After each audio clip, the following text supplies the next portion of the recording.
Hey guys, I wanted to do a missed opportunities video today. Usually I do these filming myself, but today's video I don't think it's going to be very long at all, so I figured it would just be easier if I just did a sound recording. So like always, if you've never seen a missed opportunities video, if you don't know what I'm doing here, basically I talk about a movie or a book or a comic book or a TV show and I say this is what they did, this is what they should have done. And today I wanted to talk about the Angel and Buffy comic books, specifically the comic books that are supposed to be sequels to the TV shows. If you've never seen or heard of these, you had a TV show, Buffy the Vampire Slayer, started in like 1996, and then you had a spin-off from that, Angel, which spun off from Buffy about around the time when Buffy was in season 4. Well, then both of these shows ended, and then a few years later, 4-ish years later, both of them got sequel comic books. Now, before that point, both had comic books, but they weren't really considered to be canon. They were more or less just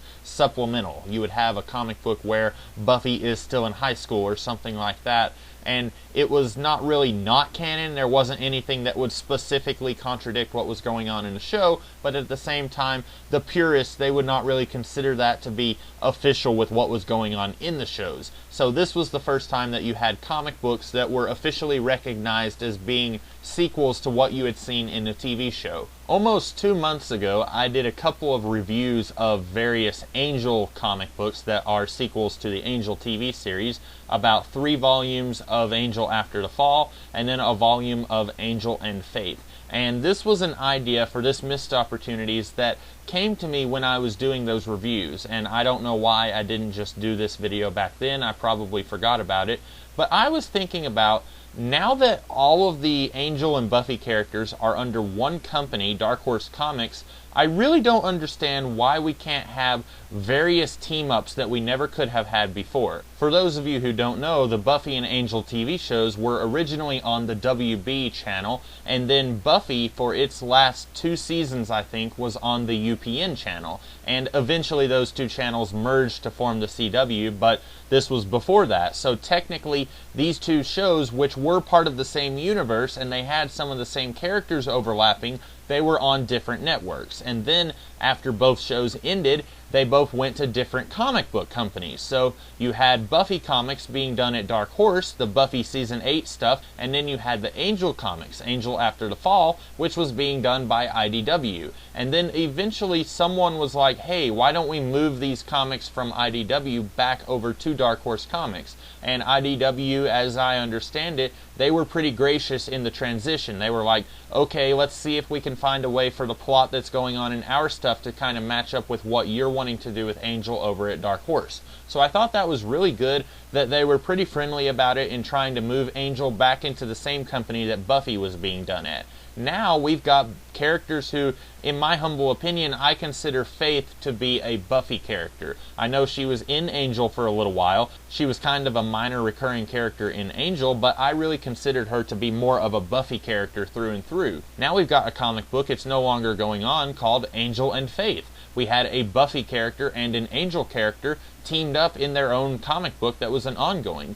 And I really don't understand why we can't have more of that. It seems like all we really have is an Angel comic book and a Buffy comic book. We don't really have a lot of branching out. Now, of course, you'll have various spin-off miniseries like a Spike miniseries or a Willow miniseries. And the Spike stuff, maybe that's interesting to me. Willow, I always thought worked better as a supporting character. I really did not think that she was ever the kind of character who could sustain her own series or even her own miniseries. So I'm not really interested in reading a Willow miniseries. But some things that I would be interested in, and this is where the missed opportunities part comes in.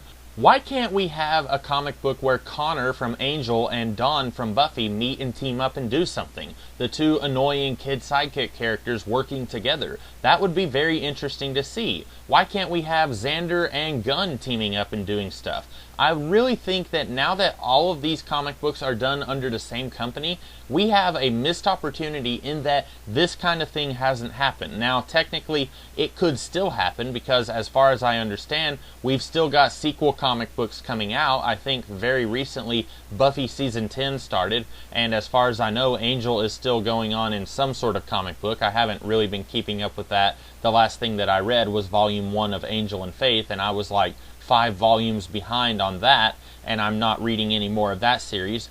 I really think that we could have some really interesting team-ups here that we never got to see before, because when you're doing TV shows, Gunn is very much an Angel character, and Willow is very much a Buffy character. Now, you can have Willow cameo in an episode or two of Angel, and they did that. They had 2 specific episodes that I'm thinking of where Willow was just kind of there for about 30 seconds or less, and then they had an episode of Angel where Andrew was kind of there for a little bit more of a cameo, but that was a little different because by that point Buffy had already ended. I don't really have a whole lot else to say here. I just think it would be really cool if we could see some of the characters from Angel and some of the characters from Buffy who never really got to interact with each other because they were always on shows that were on different networks or whatever. I really think it would be neat if we could have some of these characters team up and do stuff together. Now that these properties are all under the same company, there is no reason that we have to pretend like Angel is his own thing and has to be kept completely separate from Buffy. Now, if I'm being completely honest, I'm much more interested in Angel than I am in Buffy, so I do like the idea of Angel continuing to have his own solo series so that I don't have to read about Buffy, but at the same time, there's a lot of cool characters that we have in this world. I think they are sort of on the right track here. You've got characters like Giles, who was kind of a background character in the Angel and Faith series. So you've got 1 Angel character and 2 Buffy characters. So I think if they just kind of went a little further with this, we could have some really interesting team-ups and some really interesting moments where some characters who never met each other are getting to meet each other. I would like to see more of that, and I would even buy the stories if those kinds of stories were to happen. Let me know what you guys think. Is this a really great idea or a really terrible idea? If you like this video, be sure to like, share, comment, and subscribe. Next week, I will probably be back to doing the missed opportunities videos that are filmed in person, and tomorrow I will be doing an entirely different kind of video, so be sure to come back tomorrow and check out what I'm doing then. I will see you guys then. Have a great rest of the day.